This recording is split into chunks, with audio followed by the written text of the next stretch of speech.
del saber en la era de Acuarios. Expositor, Dr. David Ferriz Olivares, lunes 27 de julio de 1992.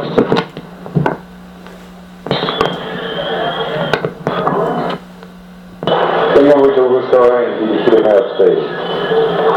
En primer lugar, para decirles a quienes vienen por primera vez que nos complace mucho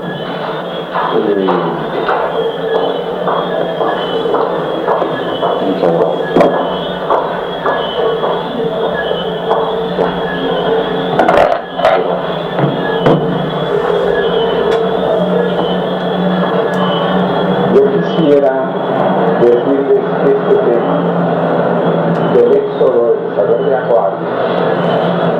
Es un tema muy hondo, pero que necesitamos ir abordando con un poquito de explicación para ustedes que vienen por primera vez. En primer lugar, Acuario es el nombre que le dieron los antiguos latinos al periodo de tiempo de 2000 años con que ellos medían, o más aún desde el tiempo de los griegos, lo que fue llamado el año de Platón. El año de Platón es de 25.920 años y se debe al movimiento astronómico, al tercer movimiento de importancia que tiene el planeta Tierra, movimiento en que no puede intervenir ni hacer variar nada el hombre, que es un movimiento como de tronco en que se va acercando más a ciertas zonas de energía en nuestro sistema solar, más bien en la pista zodiacal, en el zodíaco. En 1948 ha entrado ese periodo que los antiguos llamaron de Acuario, que dura en promedio 2160 años, pero que en esta ocasión, en esta era, es un poco más larga, va a durar 2300 años. Es decir, hay tres movimientos que tiene la Tierra, de las 14, que vamos a mencionar de los 14 que tiene. Uno, el de rotación, en que Caracas cada 24 horas se pone delante de la pista zodiacal. Caracas da la vuelta en 24 horas. Pero en cambio el segundo movimiento, el de traslación, la Tierra da la vuelta en 365 días de fracción. Pero en lo que es la inclinación de la Tierra, en que va haciendo en sentido contrario, en sentido retrógrado, ese mismo recorrido tarda 25.920 años. Yo no sé si les parecerá claro un poco de astronomía. La astronomía es fácil cuando uno la comprende objetivamente. Yo creo que aún los matemáticos necesitan comprenderla muy objetivamente para que las aplicaciones matemáticas que hagan tengan que estar ilustradas en este mundo. Entonces, nosotros estamos en una nueva era, que el siglo XX representa un siglo de transición entre dos eras. ¿Cómo se entiende esa transición? Imaginemos que aquí tenemos una luz roja y allá tenemos una luz blanca. Si al estar girando queda colocado un tiempo aquí, pero cuando llega a la dirección del muro, cambiando la zona de luz que va a recibir, recibe de las dos. Al recibir de las dos, ha sido siempre en la historia de la humanidad etapas de transición que han tenido fuertes como el encuentro de dos energías diferentes. Esto no solo pasa en el cielo, también en el elemento agua, por ejemplo.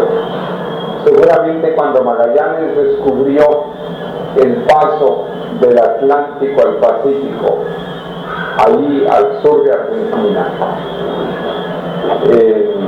en Tierra del Fuego, se dio cuenta de lo que era el tremendo encuentro del Atlántico y del Pacífico, tanto en vientos como en corrientes del mar, por los movimientos de la tierra. En todo, en química, en todo lo que representa el encuentro de dos características distintas, hace que las etapas de transición sean especialmente conflictivas. Es decir, los momentos de transición entre dos eras, por ejemplo, hace 2000 años, en el tiempo de Jesús,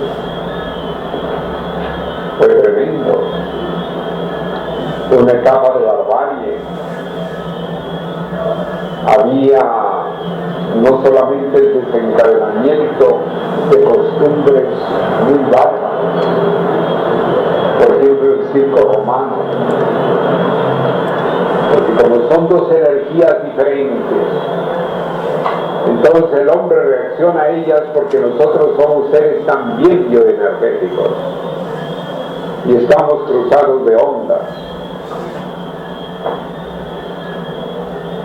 Entonces en aquel tiempo, hace 2000 años, había diversiones como el circo romano, que en aquel tiempo eran diversiones, ahora nos parecería una cosa atroz, como poner a luchar los gladiadores a muerte y solazarse en ello. Pero agudizó mucho esa situación la invasión de los bárbaros que llegaban de zonas del oriente. En fin, ahora en nuestro cambio de era, en este siglo XX, no ha sido menos. La humanidad ha crecido inmensamente en su demografía, en el número de habitantes que estamos sobre la Tierra, y naturalmente la violencia que se ha desatado en este siglo ha sido algo atroz en las guerras mundiales, en las guerras parciales que hemos visto desarrollarse aún en últimas fechas, el terrorismo y todo eso. Pero una vez que la inclinación de la Tierra entra a la zona y va adelantándose hacia la zona que ya es característica, en este caso de la era de Acuario, es conveniente que nosotros estudiemos cuáles son esas características y en dónde va a radicar o en qué va a radicar la estabilización. Sin embargo, nosotros el tema que tenemos es el éxodo del saber de Acuario.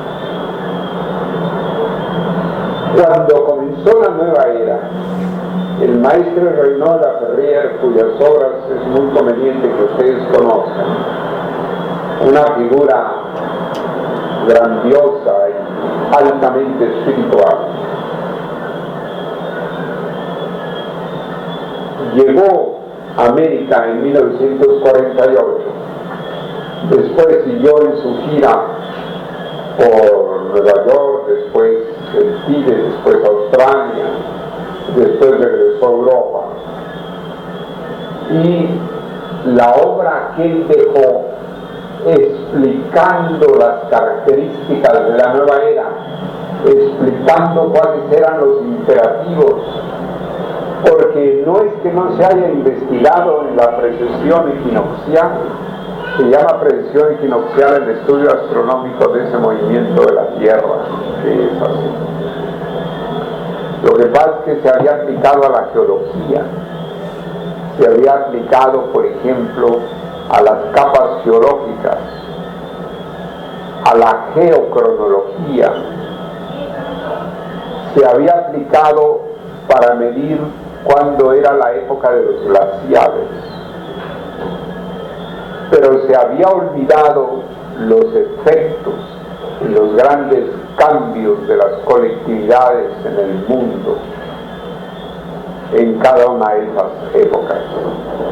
Entonces el maestre Reynaud Laferrière trajo esa característica muy importante entre su cúmulo de enseñanzas muy grandes, y que ustedes pueden venir a todos los lunes, porque yo estoy de paso para el Congreso Mundial de Juventudes Científicas, pero ustedes pueden venir los lunes a las 7:30 de la noche para seguir escuchando por parte de otros expositores muy preparados sobre diversos temas alrededor realmente de la nueva era. Porque el enfoque de la nueva era implica adelantos en la alimentación, adelantos en la ciencia, adelantos en la medicina, adelantos en la vida diaria, en un mayor sabio vivir. Por lo tanto, en ese sentido debemos tener un pensamiento de vanguardia. ¿Pero por qué el éxodo? Bueno,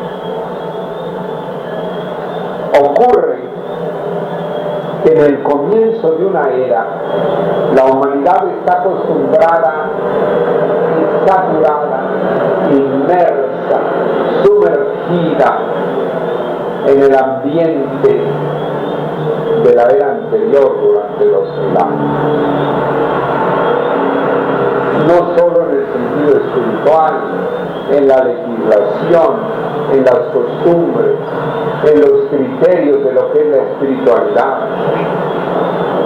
Y entonces, a la llegada de una nueva era, deja su mensaje el maestre, por ejemplo, y su obra queda muy saturada a pesar de él, queda muy saturada de las características anteriores. ¿Por qué?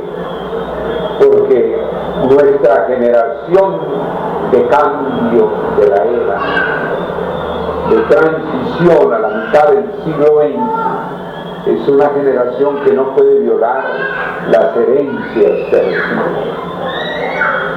Es decir, las generaciones, a pesar de recibir un nuevo impulso cósmico, que reciben en primer lugar la experiencia que ha habido importante de la humanidad por lo menos los últimos 3 siglos. Luego llegan los fenómenos de cambio y entonces suceden y surgen ideas, ideologías, diferentes maneras, trastrocando valores y entrando en una reacción que generalmente más bien busca su estabilidad en lo que es lo anterior. Es decir, el sentimiento de seguridad en el hombre no está exactamente en lo nuevo, sino en lo conocido, en lo acostumbrado. Es la razón del sentido rutinario. El hombre es un ser de hábitos. Por eso es tan importante que a los niños y a los jóvenes se les induzca a hábitos positivos, constructivos, éticos.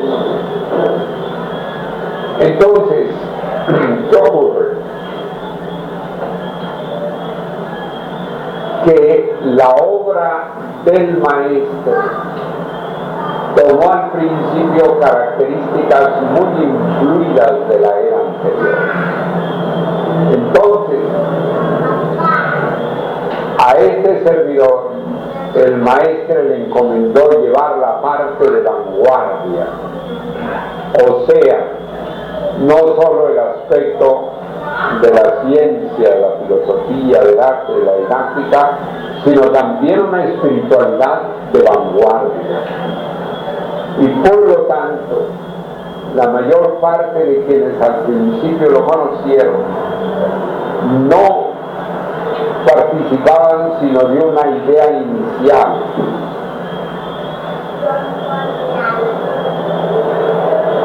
Todo va evolucionando. Nosotros, ante la presencia de una enseñanza maravillosa, vamos teniendo generalmente las primeras impresiones y las recibimos con nuestra experiencia. Por ejemplo, lo que por mi parte le estoy diciendo a cada uno de ustedes, cada uno lo está recibiendo con su propia experiencia. No son palabras que llegan a un terreno vacío, ni a una mente vacía. Al contrario, cuánto valer y cuánta dignidad habrá tenido la vida de todos ustedes. Cuánta experiencia de afecto, de esperanza, de conceptos, medios, ambientes diferentes, circunstancias familiares diferentes. Y entonces, esta palabra que ustedes escuchan es recibida con la riqueza que tiene cada individualidad, con las características de cada individualidad. Por lo tanto, cuando el maestre terminó su gira por los 5 continentes, que será muy interesante que quienes vienen por primera vez se interesen en esa gira, y vamos a publicar algo de Australia que es muy interesante, su paso por Australia, que fue un gran momento de transición para él. Cuando él regresa a Niza, a Francia, porque era de origen Francia, y se pone en contacto con América, publica su primera circular y dice: mi misión ha sido deformada. Y años después dice: si yo me presentara de incógnito en América, no me interesaría por mi propio movimiento. Es el colmo, dice, que un fundador no pueda reconocer la obra de su propia fundación. Es interesante porque no es un fenómeno que haya ocurrido por primera vez en la historia. Por otra parte, pareciera hasta cierto punto muy normal. La misma etapa, por ejemplo, del comienzo de la era de Piscis, cuando llegó Jesús. Bueno, vemos que donde él estuvo en Judea, lo que quedó fue la comunidad juánica, que fue bastante fugaz. Y tuvieron que salir Pablo apóstol y algunos de los apóstoles a Grecia, donde inclusive los culpaban un poco de reunirse con los gentiles. ¿Por qué? Porque ya no querían exactamente cumplir la ley de la era anterior, sino querían cumplir la voluntad del Señor Jesucristo que acaba de venir. ¿Está claro? Porque primero había otras cosas. Primero, cosas interesantes. Había habido grandes filósofos, grandes pensadores. Pero a la entrada de aquella nueva era de entonces, vio Márquez a que hasta sus primeros apóstoles, como Juan, como Santiago, buscaban circuncidar a los primeros cristianos, cuando ya la enseñanza que traía Jesús era diferente. Estaban los 10 mandamientos.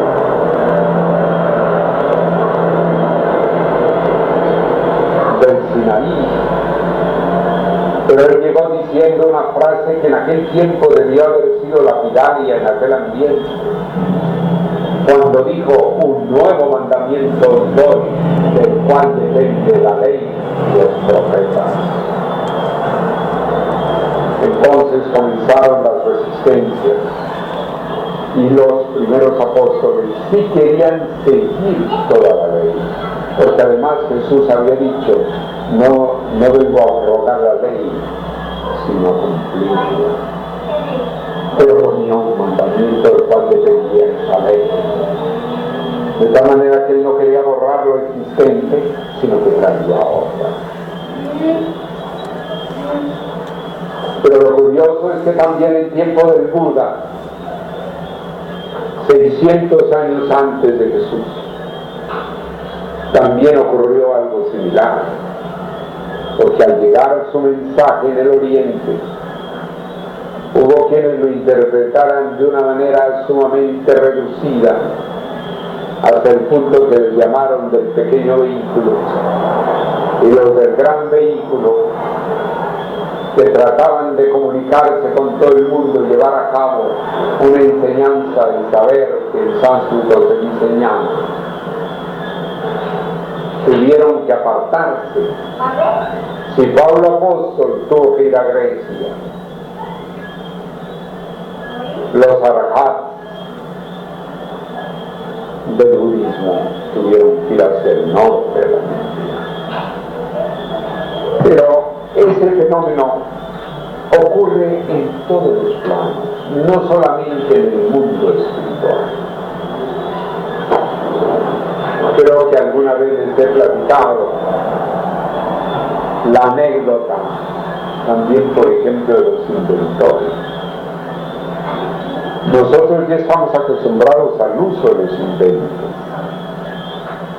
pero es bonito conocer cuáles son las anécdotas que pasan cuando surge algo que no está en la experiencia de los seres. El caso simpático decimos ahora, en Estados Unidos, donde les gustan los inventos. Cuando el inventor del teléfono, Graham Bell, fue a su pueblecito de origen, ya lo había experimentado, todavía no se implantaba, y su primer deseo fue irlo a dar a conocer a la familia, irlo a dar a conocer a sus coterráneos con quienes había jugado de niño. Y la sorpresa que les voy a dar, la sorpresa la recibió él, porque comenzó a enseñarles y a quererlos comunicar conmigo por teléfono, de una casa a otra y todo así.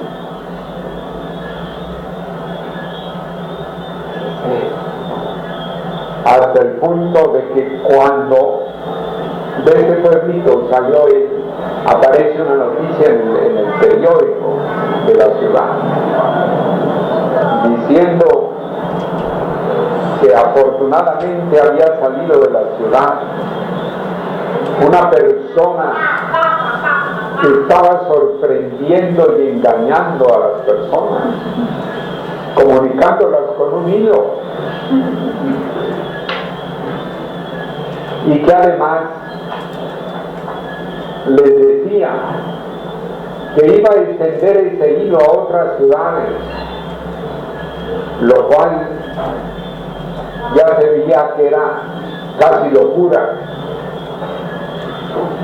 Lo recomendable era no volver a recibir a ese señor en ese pueblito. Y luego dice al final, dice, recalcamos de quién se trata, dos puntos. Graham Bell.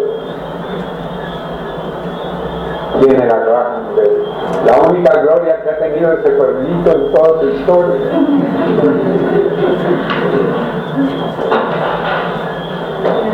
Así es que es curioso, ¿no? Parece como la reacción a lo nuevo.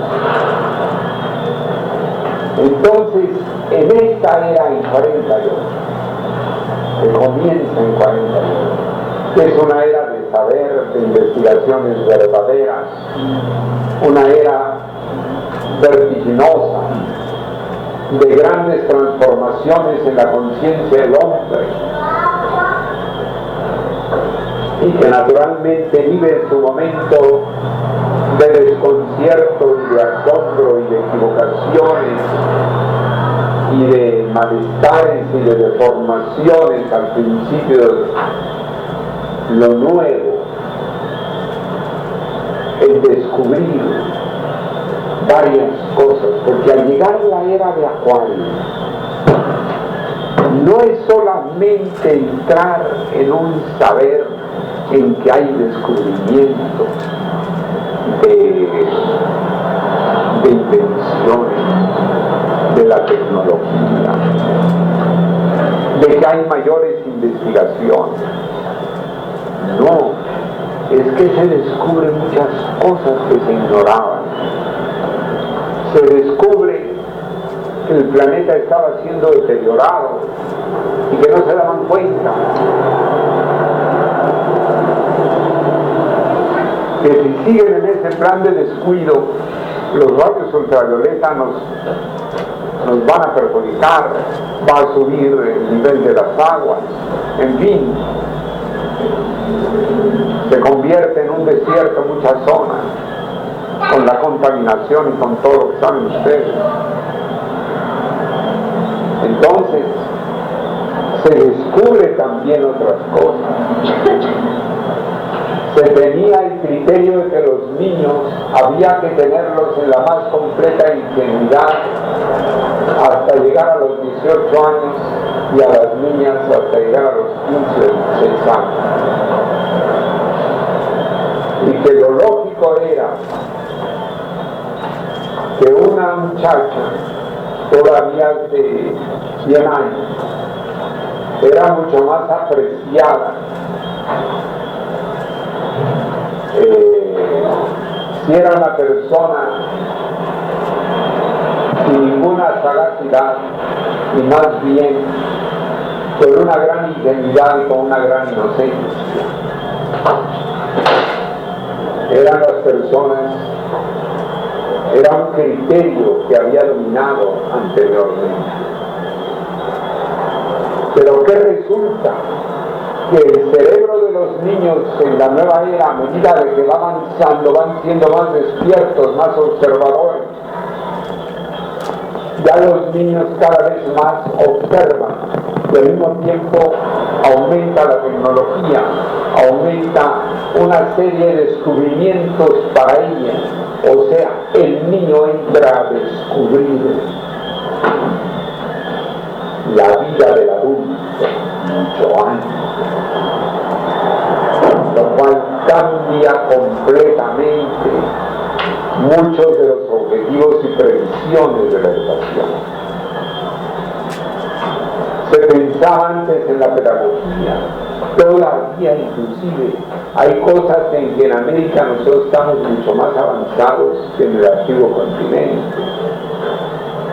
Por ejemplo, en el antiguo continente todavía no llega la andragogia, que acá en Venezuela ya ha habido la Universidad Experimental Simón Rodríguez, ya hay un instituto de andragogia, están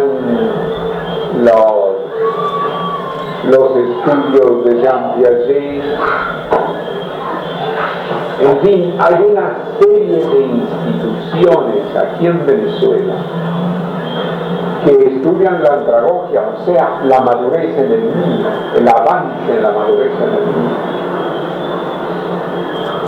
porque la pedagogía que viene de Pan II trataba del niño, de conservar al niño en la imagen que se tenía del niño antes. Y la andragogia, al contrario, va buscando la madurez en el niño y va penetrando, investigando tanto que ahora resulta que hasta señalan factores hasta prenatales en la conducta posterior del niño.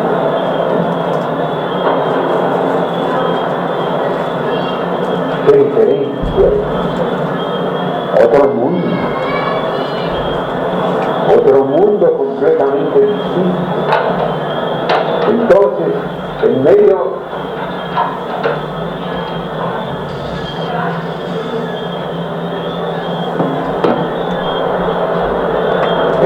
de que, claro, la prensa nos llena de tantas noticias del terrorismo y del no terrorismo y del narcotráfico y del no narcotráfico, eso es una pequeñísima parte de la humanidad.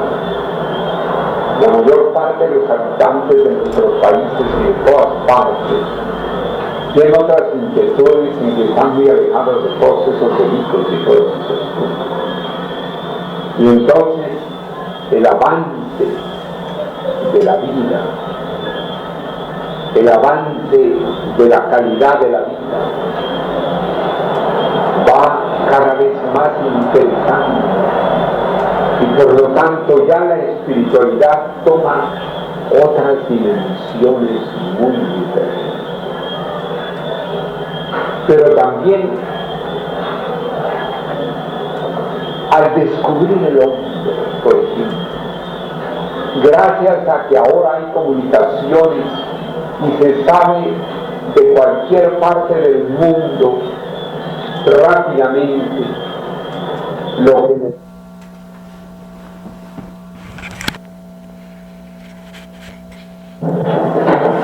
el planeta, por ejemplo, en América está llenándose de gente. Y si no, que lo diga México, como tantas veces decimos, espera 30 millones de habitantes la sola Ciudad de México para el año 2000. Y que ya ahorita hay 20 y tantos millones en la capital. Aparte de todas la cantidad enorme de gente que hay, por ejemplo, en la segunda ciudad que es Guadalajara y que tiene ya 5 o 6 millones, o sea, lo que tiene Caracas, siendo una segunda ciudad. Entonces, ¿qué crece? ¿Qué surge? Surge la necesidad de mayor servicio, de mayor atención, de alimentación, de drenaje. Aumenta la suciedad de los ríos se contaminan, el mar, la proliferación de enfermedades toma otra dimensión, se crea entonces y surge algo que no había habido antes, la medicina social, la epidemiología, porque ahora ya se pueden llevar las estadísticas. Con los viajes interplanetarios comienza a ver la medicina también de los cosmonautas. Es decir, estamos entrando en una nueva era transformadora. Un niñito de 7 o 8 años, aun cuando esté en un pueblo apartado, al ver la televisión, al oír la radio, se da cuenta de muchísimas cosas que pasan en el mundo. Es un niño con una experiencia adelantada, con otro criterio. Entonces llega la adolescencia y los padres deben prepararse para poderlo orientar, porque si los padres están descuidados, el niño avanza mucho más y los padres no pueden orientarlo, y el niño y los padres pierden autoridad. Son cosas de papá, son cosas de mamá, que todavía no comprende tantas cosas. Luego entonces, aún en el seno de la familia, aún en el seno del hogar más conservado, hay imperativos que antes no había antes de comenzar la era. o sea, la preparación de los padres preocupándose de la orientación de los hijos, sobre todo si tienen un sentido de responsabilidad. Porque naturalmente, en un mundo lleno de comunicaciones, es poco lo que se ignora. Generalmente todo el mundo sabe de todo. Las costumbres se van rebajando. Entonces no se puede tapar el sol con un dedo. Por lo tanto, el éxodo del saber de Acuarios, volviendo al éxodo, trata de avanzar en una selección del pensamiento avanzado de la nueva era, de un saber que permita un mayor discernimiento en cada circunstancia, unas veces con base en la espiritualidad, otras veces con base en la ciencia, otras con base en la filosofía, otras con base en la didáctica. Ejemplo, hace unas cuantas décadas surgió la psicología humanista, que acompañada de otras corrientes psicológicas ha impulsado lo que se llama el crecimiento de la individualidad. Pues nosotros en eso mismo, pensamos y estamos esperando que la psicología dé otros pasos. ¿Por qué?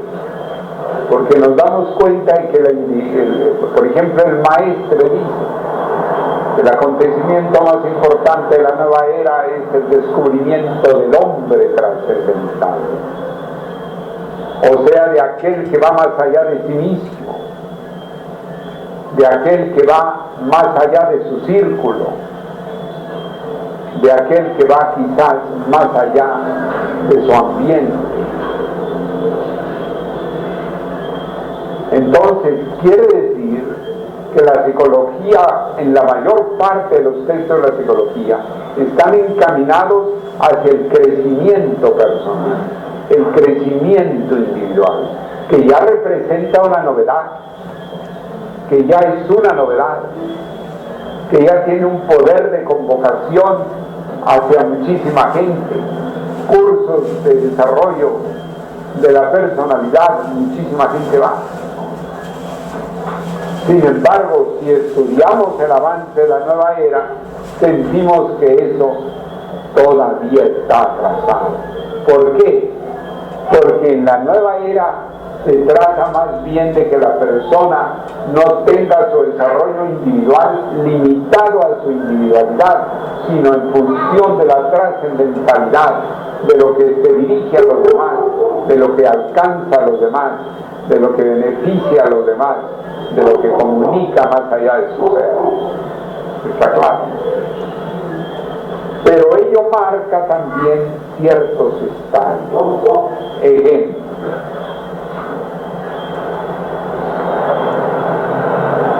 antes de que entrara la psicología humanística, la psicología lo que recomendaba era liberarse de los complejos. Era la época que se heredaba de Freud y de otros grandes de los avances psicológicos del comienzo. Entonces hay todavía las corrientes que hablan del neopsicoanálisis, de todo lo relativo a esa primera etapa en que marchó la psicología. Pero surge otra etapa, la de la psicología humanista, que desemboca en la psicología trascendental y que representa otra capa más avanzada de los grupos humanos que se interesan por ello. Y entonces, ¿qué pasa? Que en el éxodo del saber de Acuarios nos vamos más adelante hacia el descubrimiento del hombre trascendental. Y naturalmente viene a ser como la proa del barco. Recuerden que la proa, lo que va abriendo el mar, es más angostito.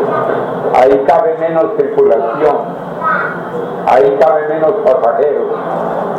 Donde va el grueso de los pasajeros es en la popa, atrás, donde el barco está anchito, gordito. Ahí cabe todo el mundo. Pero en cambio, en la proa del barco, lo que va abriendo parte, lo que recibe el choque de las aguas, son unos cuantos los que van adelante. Es un fenómeno mundial. En la espiritualidad también.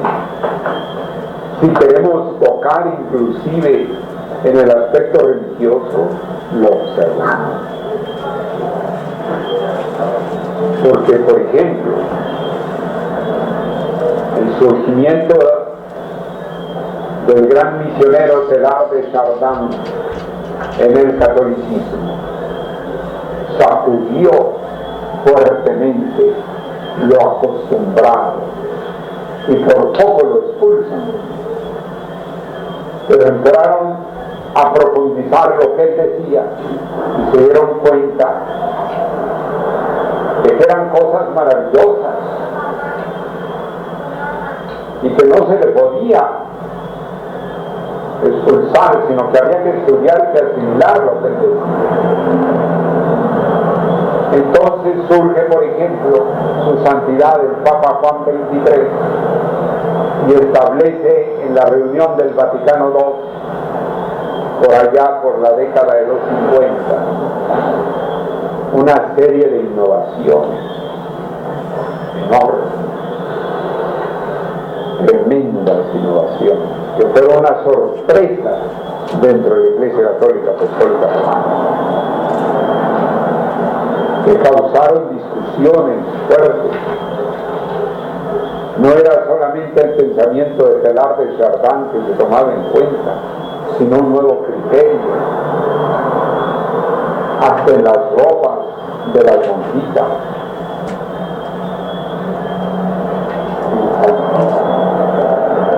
Reglamentos en lugares de retiro completamente diferentes. Otra participación mucho más celular, pero al mismo tiempo desaparece Juan XXIII y su santidad, el actual Papa, trae algunas novedades en las cuales como que echa un poquito para atrás de lo que hizo Juan XXIII y en otras echa más para adelante.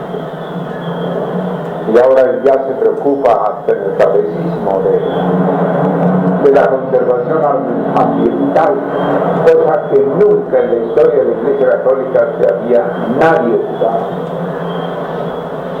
Absolutamente. Pero al mismo tiempo otras cosas las rechazan.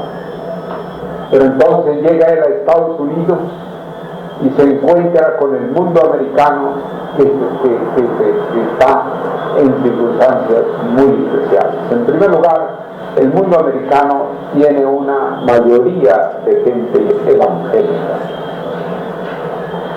No solo el mundo americano, sino el inglés, el holandés, el alemán, los principales países del mundo, los más poderosos, se han inclinado en su mayoría a las iglesias evangélicas. Luego entonces, en el ambiente en que se encuentra el catolicismo de Estados Unidos, no es el ambiente en que se encuentra en Italia o que se encuentra en X lugares de Europa, es otra circunstancia. Y entonces llega él en su visita y al principio comienza a decidir que tales cosas no están bien y tiene un rechazo. Y todo es muy propio de este cambio de vida. ¿Por qué? Porque naturalmente se va avanzando y ya ahora ya no se discute lo de Teilhard de Chardin, pero cuando era lo de Teilhard de Chardin fue una gran sacudida. Ahora al contrario, ahora ya se le estudia. Era como en el mundo judío. Cuando en el mundo judío surgió Maimónides, ese genio filósofo de la tradición hebraica, quiso incorporar el pensamiento de Aristóteles a la tradición hebraica. Bueno, aquello fue cosa seria, porque no había nuevos criterios. Y ahora sí, a Maimónides se le levantan estatuas.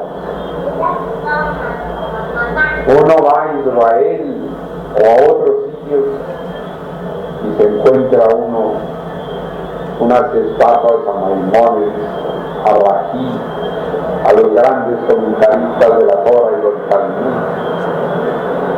Sí, pero en su tiempo, bueno, eso no era fácil.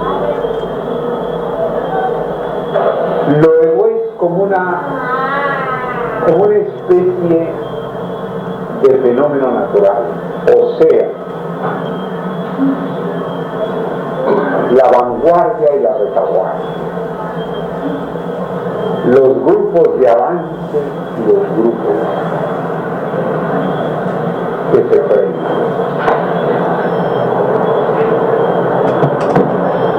Hay, por ejemplo, en lo que a temas orientales se refiere, propiamente los primeros contactos que tuvo Europa con el Oriente fue en la época de Marco Polo. Llegó Marco Polo, se fue por China y por la India y regresó hablando de maravilla, desde los filósofos hasta los trajes, Marco Polo se llenó de leyendas. Después, cuando ya el Japón comenzó a tomar mayores contactos, ya se comenzó a conocer más la cultura japonesa. Y ahora que estuvimos en la Expo, en la exposición de Sevilla, hace unos días, la gente se sentía maravillada de lo que presentaba el Japón en su pabellón. Cuánta sabiduría y sencillez acumulada. Todo el mundo lo presentaba en el arte de origami, o sea, el papel, las figuritas de papel, barquitos de papel, tacitas de papel. Todo tan sencillo y sin embargo tan revelador, tan artista. Y al mismo tiempo los avances tecnológicos. Entonces, pero ya el mundo actual ya va pasando la etapa de la sombra.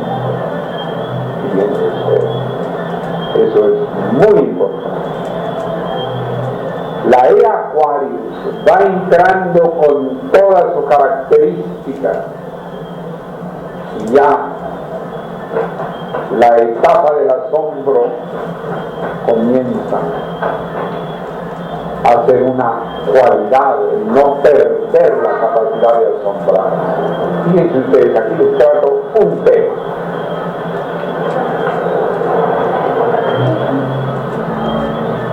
Los niños que han visto el ascenso a la luna, que han visto a los astronautas andar en la luna, que han visto las maravillas que existen ahora, son niños mucho menos asombrados. Y cuando llegan a los 18 o 20 años,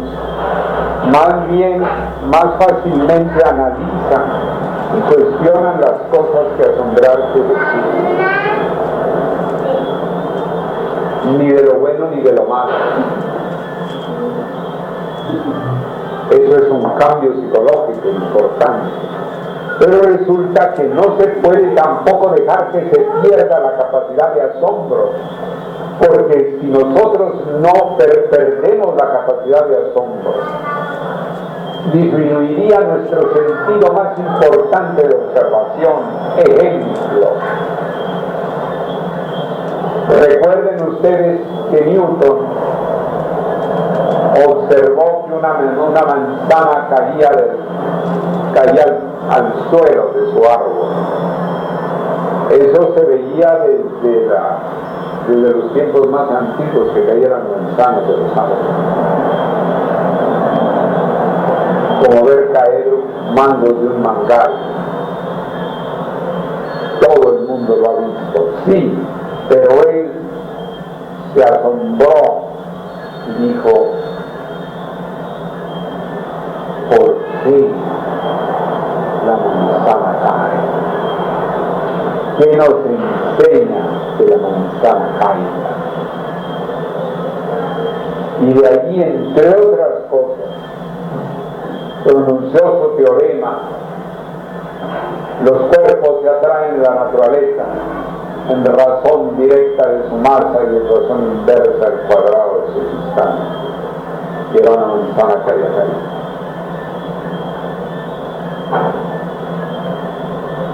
Luego, entonces, quiere decir que hay matices de la educación que tenemos nosotros que atender, que tenemos que ver cómo hacer que la era del saber vaya encaminándose y vaya encaminando a los seres de las nuevas generaciones y de las antiguas generaciones en un sentido más luminoso, más constructivo,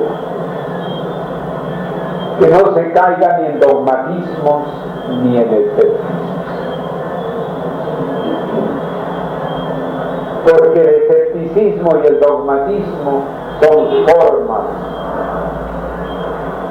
de pereza mental o de no querer pensar. El que se vuelve escéptico, pues sencillamente no le llega nada. Comienza volviendo escéptico con las ideas y termina volviéndose escéptico con los seres. Pero también ya hay dogmatismo. No puede ser, porque lo contrario es el aferrarse de una manera excesiva ¿a qué? A algo que puede ser más investigado, que puede ser contemplado de diversos ángulos. Es como, por ejemplo, ¿cómo les parece lo que tantas veces menciono de la conducta de Khomeini, los khomeínicos árabes? Como por un libro que se publica se le va a mandar matar al escritor como si fuera un delincuente. Eso es un dogmatismo. Pero también en el siglo XV, muy propio de la era anterior, cuando Savonarola protestaba por las deformaciones que había en su tiempo, de que no dejaban ver el Evangelio de Jesús, de que no dejaban ver las enseñanzas de Jesús, y entonces protestó él ante los cardenales de aquella época en Italia, señalando que protestaba de eso, pero escribió 3 libros. Esos 3 libros se fueron hacia el norte de Europa, hacia Alemania, hacia los países sajones, y surgió los protestantes. ¿De qué protestaban los protestantes? De que no se tomaba en cuenta la enseñanza de Jesús. Esa era su protesta. Entonces, ¿qué quiere decir? Que ya el dogmatismo en la era pasada había reinado demasiado en el ambiente, contradiciendo el mismo mensaje de Jesús. Y así también contradiciendo, por ejemplo, con Abraham Lincoln en los Estados Unidos. Abraham Lincoln señalando la libertad de los esclavos. Como Isabel la Católica escribió especialmente que se respetara la dignidad, las propiedades de los habitantes de las nuevas tierras que vivían a ser de América. ¿Quién le hizo caso a la pobre reina Isabel de Castilla? Llegaron a América y se apropiaron de todo lo que pudieron y se convirtieron en dueños de vidas y honras, destruyendo culturas. ¿Por qué? Porque el mensaje de Isabel la Católica en los tiempos de Colón tenía un espíritu humanista y altruista. Ella aprendió lo que debía hacer. Cuando vio todos esos pobres indígenas de taínos que llevaba del Caribe, los vio tan, como digamos, tan sin defensa, tan sin cultura, hasta sin armas, que ella inmediatamente previó. En ese sentido, Isabel la Católica fue seguida por unos cuantos, por ejemplo por Fray Bartolomé de las Casas y por otro de los grandes protectores de los indígenas, que se inspiraban en el amor cristiano y se inspiraban en la orden que había dado la reina. Entonces ven ustedes la cuestión de la vanguardia. Desde ese punto Isabel la Católica estaba adelantada 300, 400 o 500 años a la manera de pensar de su vida.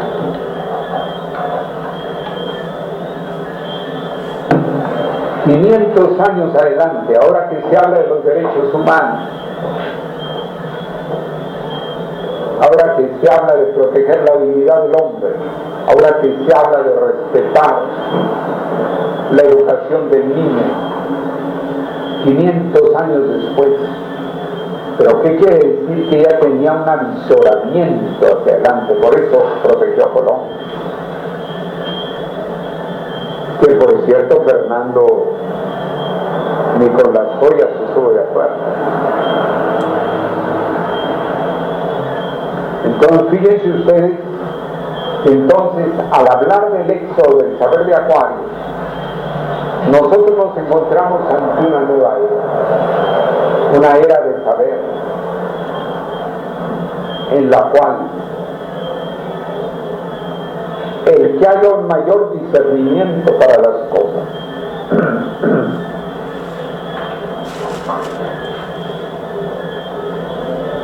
podría no ser comprendido inmediatamente, y por eso tuvimos que llamar al éxodo en 18 países y decir no, la enseñanza de la nueva era tiene que apartarse,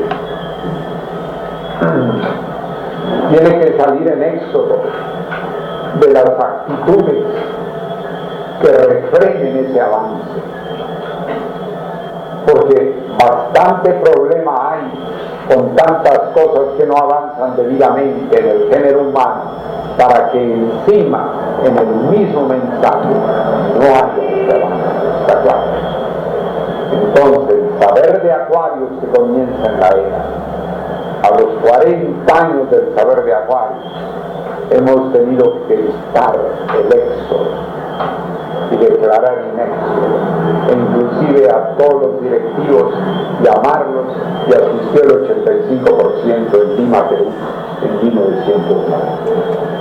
Entonces ustedes, al acercarse a este centro cultural de Yoga Ñanacanta, es el producto de una selección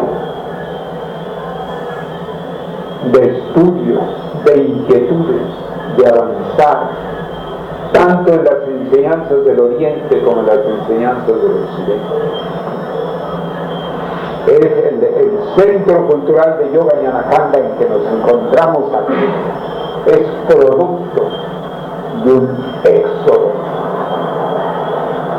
de corrientes que retrasan el avance espiritual y la libertad evolucionada de los seres humanos. No quiere decir declararse en contra, es buscar en el mensaje de la nueva era las partes pensadas y de realidad operativa. Ejemplo, si se trata del vegetarianismo para comer, que es mucho más sano que el carnívorismo, nos inclinamos por el vegetarianismo.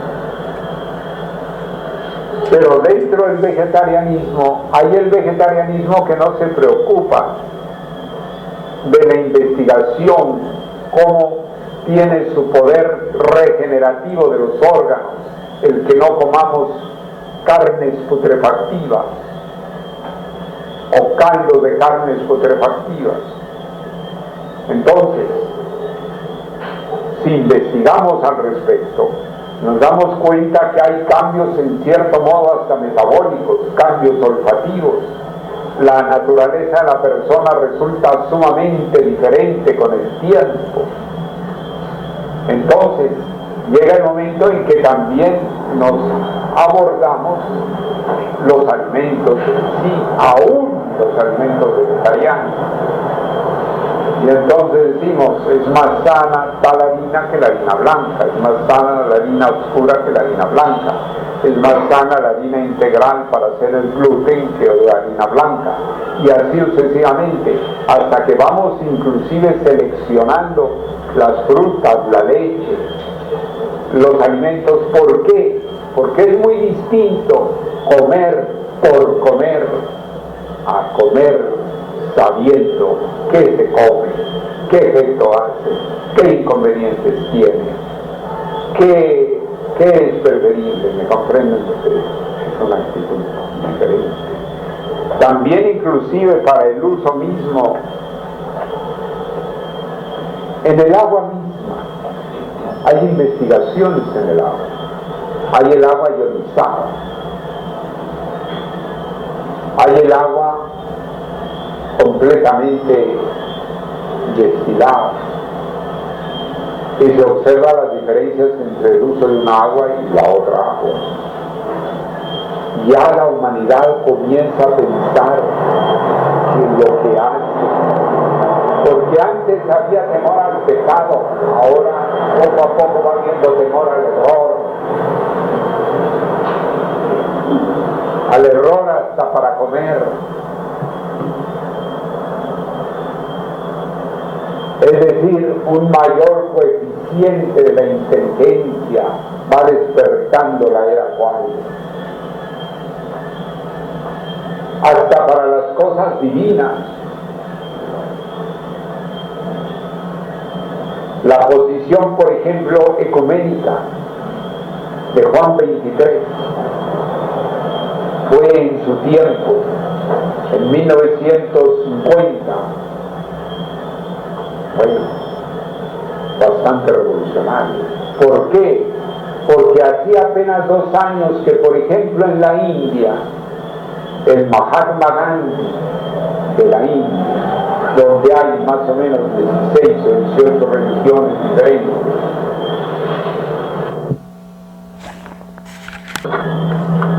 en 1948, ¿qué buscaba el Gandhi? Unir las religiones de su país.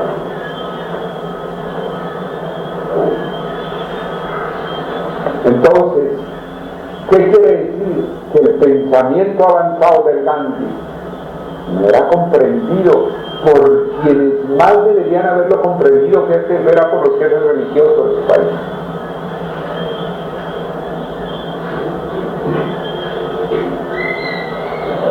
Entonces, hay que comprender el éxodo del saber de Acuario, a donde ustedes vienen aquí al Centro Cultural de Yoga en Ñanacanda.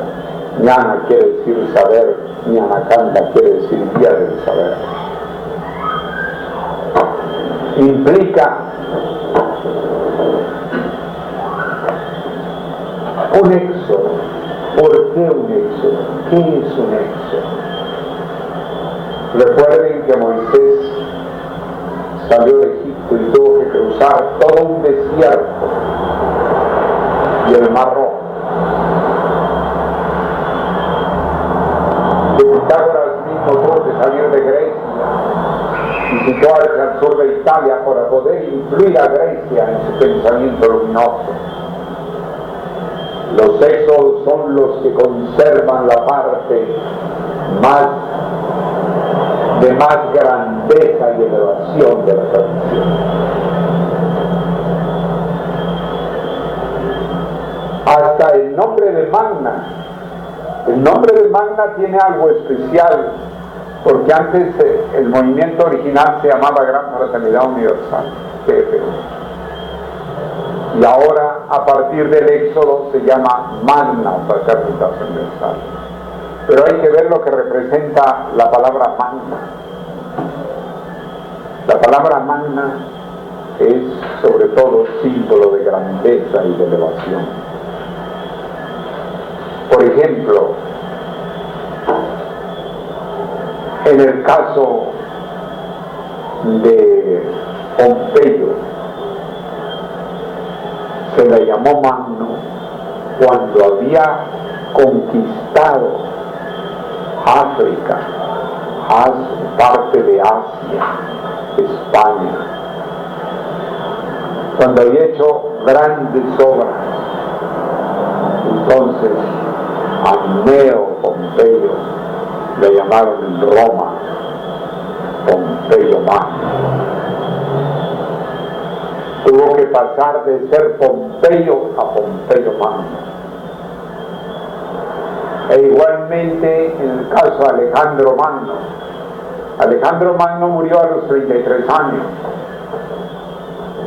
pero él dentro de su juventud extendió tanto su labor, y lo más importante de Alejandro Magno no fue exactamente que Grecia hubiera conquistado Persia, España y tantos otros sitios de la antigüedad, sino que llevó a todas esas partes el helenismo. El helenismo realmente surge con Alejandro. Y como llevó esa enorme extensión cultural de la sabiduría griega, pasó de ser de Alejandro a Alejandro Magno. E igualmente Carlo Magno, se le llamó Magno cuando ya había hecho gran extensión. Entonces es interesante que este éxodo del saber de Aquarius ha originado que aquello que antes era una fraternidad, ahora es una magna fraternidad universal.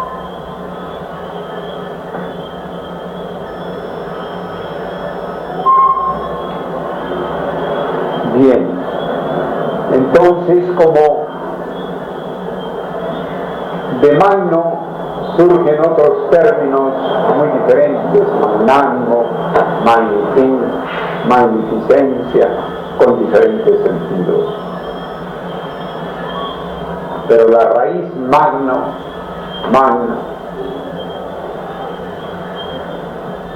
da el sentido de grandeza y elevación, que es el fenómeno que ha habido con el éxodo del saber de Aquarius. El éxodo del saber de Aquarius entra a ser calificado como magno, porque su obra es magna. Claro que en este momento muchos detalles no los he explicado,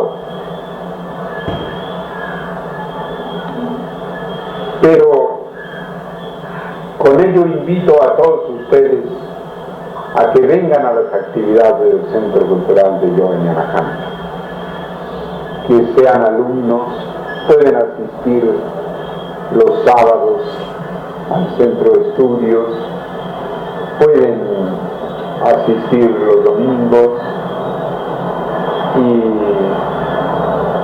Lo que hay es que asistir con una actitud, por una parte de receptividad, por otra de investigación, por otra de captación. Por ejemplo, dijimos hace un momento el hecho de ser vegetariano. Nuestros padres, nuestros abuelitos, todo el mundo ha comido carne. Pero la era Juárez,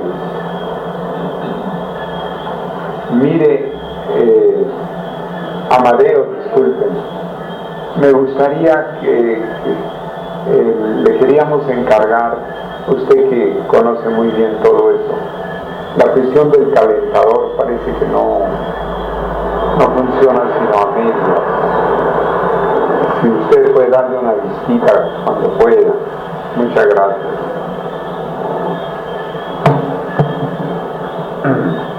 Por ejemplo, el vegetariano. En términos generales, hacerse vegetariano es dejar de comer carne, dejar de comer cadáveres de animales, dejar de comer esas fábricas de orines del animal que son los riñones, en fin, y sobre todo carnes en descomposición que cuando hayan estado en el refrigerador, en el momento en que llega a nuestro cuerpo, a esta cámara calientita en que se encuentra, entonces el proceso de putrefacción se acelera, recupera lo que se había retrasado y por lo tanto los caldos de carnes, todo ello. Esto visto así es muy bien, con que lográramos que la humanidad se hiciera vegetariana. ¿Cuántas condiciones mejores de salud se darían? Y ya ello representa un avance, pero nosotros no nos conformamos con eso. En primer lugar tenemos que buscar médicos que sepan de ello. Si me llaman de larga distancia, estoy a la hora. Médicos que sepan de ese tema, porque entonces quiere decir que van a saber cómo nos cura a nosotros los vegetarianos con menos drogas. Era para... ya.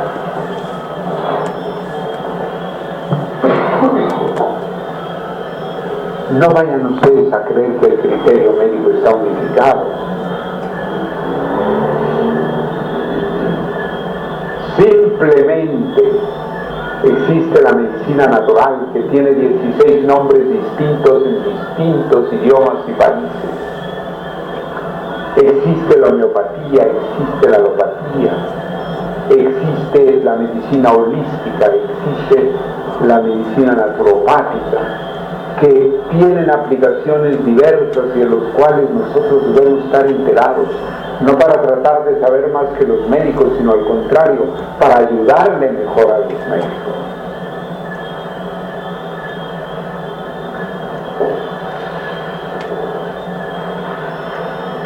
En Estados Unidos y en otros países hay un boom con los productos naturales.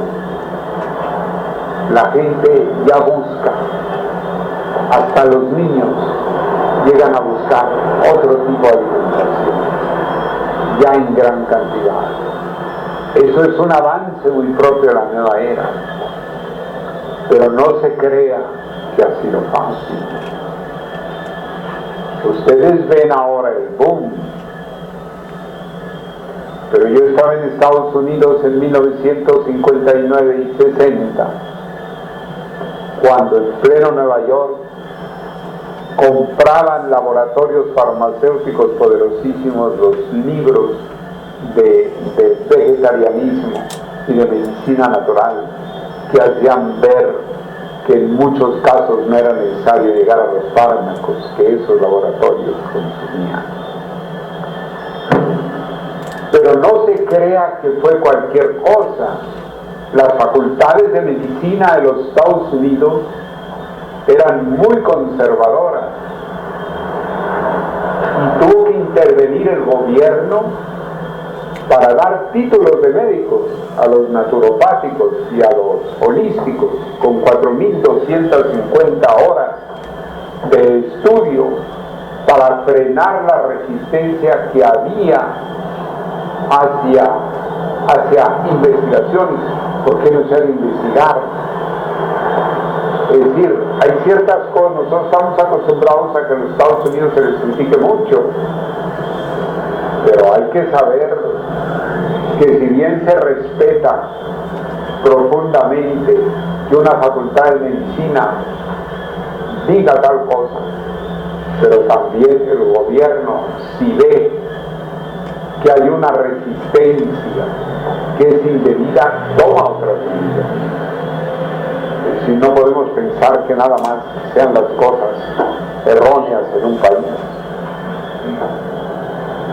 Ha sido el producto de una lucha tremenda. Por ejemplo, en España, el doctor Eduardo Alfonso, que acaba de morir de 93 años y que daba conferencias a esa edad y que luchó por su cátedra de medicina natural que le querían quitar los demás médicos de España. Ahora vemos restaurantes vegetarianos por cualquier lado y no nos llama la atención y creemos que es sencillamente un negocio más. No, hay que ir a hondamente. Hace 100 años no había esos restaurantes, hace 60 años no los había.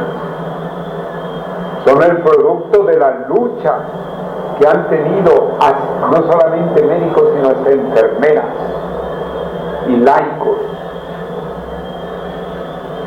y que poco a poco se fue corriendo la voz hasta dar un fenómeno social que es el que mucha gente todavía come carne, en que muchos médicos todavía son acostumbrados a ese tipo de pacientes, y los médicos de avanzada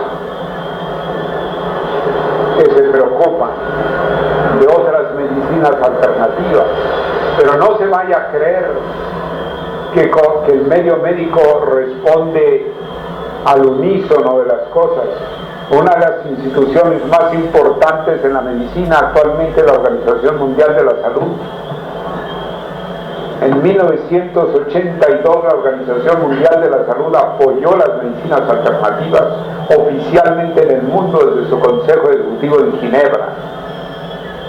Y en 1983 en Venezuela se publica un decreto indicando que los médicos no estaban en derecho no se les permitía las medicinas alternativas, sino solamente bajo su responsabilidad. Fíjense ustedes, es decir, en lugar de que la respuesta acá, y lo digo no solamente por Venezuela, hay otros países, pero en Venezuela ahí me tocó verlo, porque Carlos Arocha Luna, hermano de Teotilde Arocha Luna, la esposa de Rómulo Gallegos, que murió en México, el hermano, fuimos bastante amigos y él me llevaba a sesiones de la Federación Médica, otros eventos, y él me platicó cómo se había probado eso, porque había ciertas influencias que no quiero mencionar, pero que ustedes se suponen de la parte farmacéutica, de cierta potencia política que hizo tomar ese acuerdo, estando de por medio de la Organización Mundial de la Salud, estuvo estando de por medio. Él estaba triste, murió por cierto un año después o un poquito después de eso, en que yo lo fui a ver al hospital cuando iba a morir, el cuñado de Rómulo Gallegos, y que había sido secretario de la Federación Médica Venezolana durante tantísimo tiempo. Dice, mire usted lo que nos llega. Dice, si existen las medicinas alternativas y la Organización Mundial de la Salud apoya la Federación Médica, lo que puede es tratar de regular que se investiguen bien, pero no que se les rechace. Una cosa es controlar la investigación o impulsar la investigación, y otra cosa es rechazar y privar a los médicos de que puedan hacer más libremente eso. Fíjense que el éxodo del saber de Aquarius es en muchos órdenes, es todo un reajustamiento de conocer, y que los vivimos en plena patria, y esto es continental. El éxodo del saber de Aquarius no es solamente la salida de los lugares originales donde estuvo el maestro y que se convirtieron en casa de aniquilamiento para el discipulado del saber. No, esa es una parte. La otra es que el reajustamiento propio de la nueva edad no se estaba dando debidamente. Pero eso quiere decir que el éxodo del saber de Aquarius tiene dimensiones más universales. O sea, nosotros estamos a favor ¿de qué? De una medicina universal, en que pueda aplicarse cualquier tipo de medicina seria y comprobada,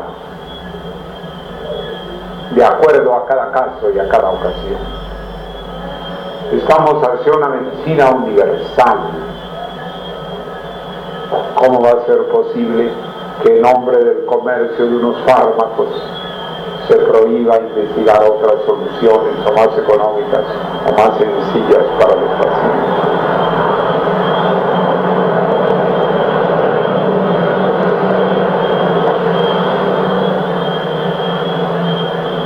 Y así tendríamos que tocar la educación y tendríamos que tocar hasta la astronomía. Es decir, la llegada de una nueva era, Aquarius, es una transformación plena, un engrandecimiento de los valores de la investigación, del estudio, del análisis, pero también de una espiritualidad con mayor grandeza y más elevada.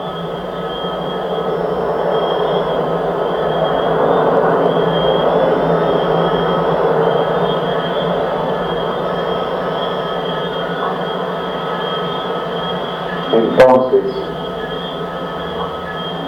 he dado este tema porque salgo el viernes para Puerto Rico y apenas acabo de llegar de España. Pero nos veremos por acá a finales de octubre, en que tendré el gusto de acompañarlos como un mes y medio. Y espero a todas las personitas nuevas que nos visitan en esta ocasión, que llegan por primera vez a escuchar la voz que les explica este éxodo de dimensiones universales, para que ojalá y los encuentre a todos más interesados en el estudio de muchas de las cosas que aquí se enseñan. Entonces, quiero sin embargo, antes de terminar, preguntarles si tienen alguna cosa que preguntar, si tienen algunas preguntas, si quieren alguna explicación mayor de algo.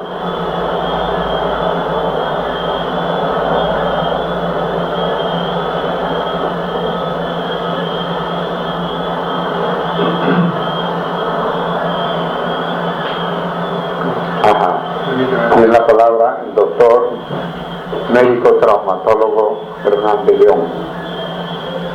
Digamos que desde el punto de vista de ese fenómeno del éxodo que se ha visto históricamente, la era pasada y ahora también en la actualidad, digamos que en todas las organizaciones hay grupos de avanzada y grupos que son, digamos, de la vieja guardia, se llama. Eso se ve en la iglesia, eso se ve en los partidos políticos, eso se ve en diferentes organizaciones de todo tipo, ¿no? Incluso la medicina, como lo acaba de mencionar. Entonces, el hecho, digamos, de que ese grupo de avanzada trata de hacer reajustes, de hacer transformaciones que se necesitan para actualizarse, pues, para estar a tono con las nuevas exigencias. ¿En qué momento, digamos, o sea, la pregunta va en función de que si ese grupo de avanzada puede, digamos, transformar el grupo donde se encuentra o controlar ese aspecto, o si por el contrario, al mantenerse dentro de su partido político, dentro de su grupo X, más bien se detiene su tendencia de avanzar. No sé si está clara la pregunta. O sea, en esa, digamos, encuentro de fuerza, como usted lo acaba de ver, en la química, ese mundo, pues, de reacciones entre esos dos polos. En un momento dado, ¿qué es lo que hace que pueda predominar uno sobre el otro? Y que esa tendencia renovadora que se puede conseguir en toda la organización pueda manejar esa organización, o siempre tiene que de algún momento dado separarla o separarse para poder preservar su esencia de avanzada. Mire usted, su pregunta de usted es muy buena. Yo diría que hay que preservar el avance y la esencia de esa vanguardia y su espíritu de avanzada, que es inherente, pero también tiene que preservar ciertos aspectos esenciales, fundamentales que le caracterizan, que constituyen su identidad dentro de tal cosa. Entonces, yo diría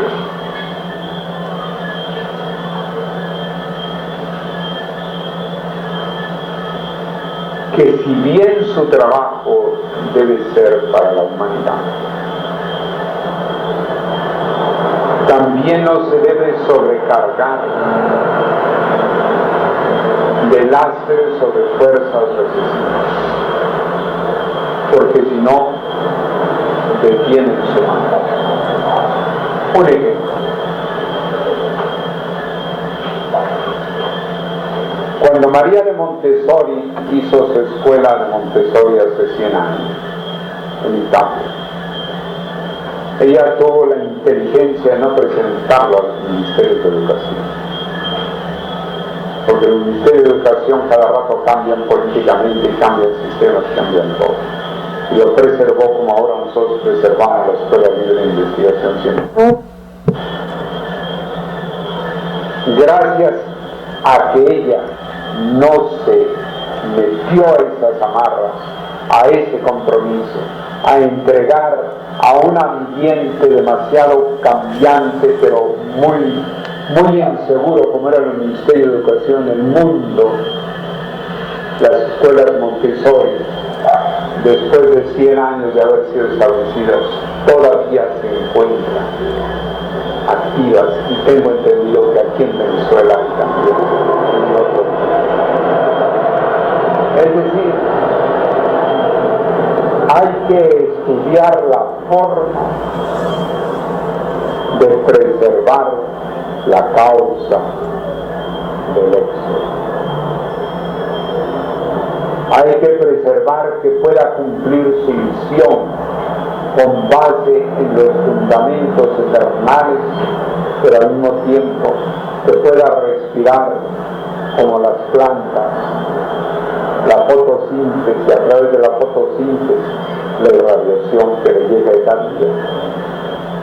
Pero tiene que cuidarse de las plagas. La biología nos enseña mucho la sociología. No podemos idealizar demasiado. Fíjense que la proa de los barcos y de los aviones, la punta, tiene que estar muy fuerte, porque la que toca abrir, la que le toca abrir el agua o abrir el hielo cerca de los polos o abrir el aire, los aviones. O sea, tiene que afinar su avance y no engrosar demasiado. Con lo cual quiero significar lo siguiente, que puede ser un movimiento muy numeroso, pero cuidando su esencia y su espíritu de avanzar. Ambas cosas. Porque también hay quienes procuran ser obstaculizadores. Y los obstaculizadores se condenan a sí mismos.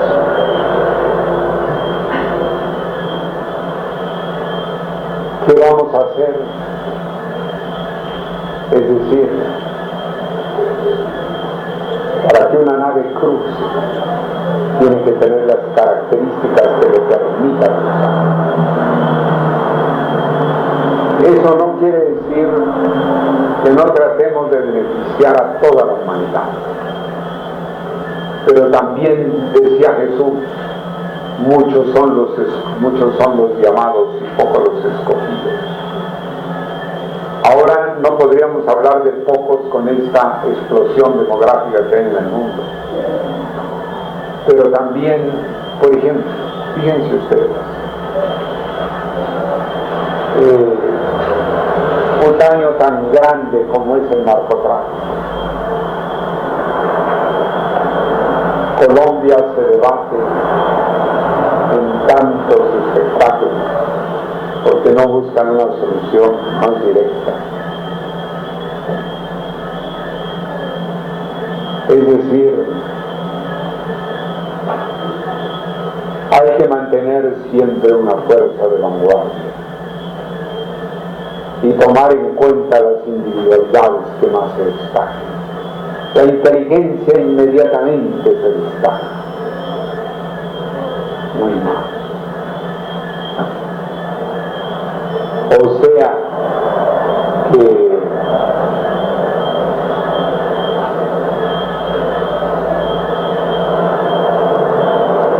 yo diría que tendríamos que tomar en cuenta las leyes de la naturaleza.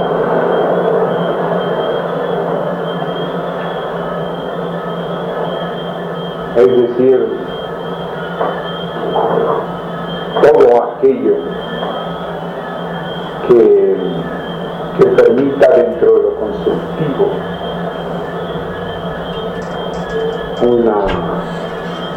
una actitud perenne de avance sin perder la identidad esencial. Yo diría que sería mi respuesta.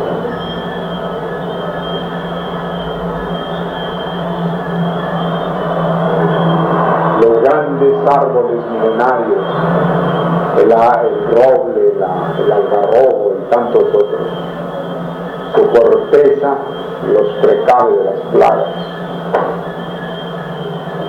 y respiran por las hojas y se nutren por las raíces, pero su corteza tiene cuidado, porque si no penetran.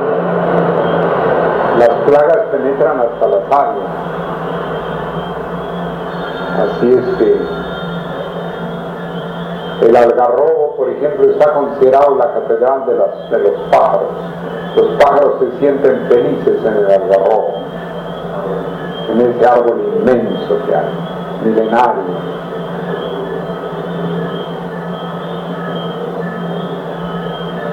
Pero hay que ver la corteza del algarrobo. Llega cualquier bichito, cualquier plaga y ahí no entra.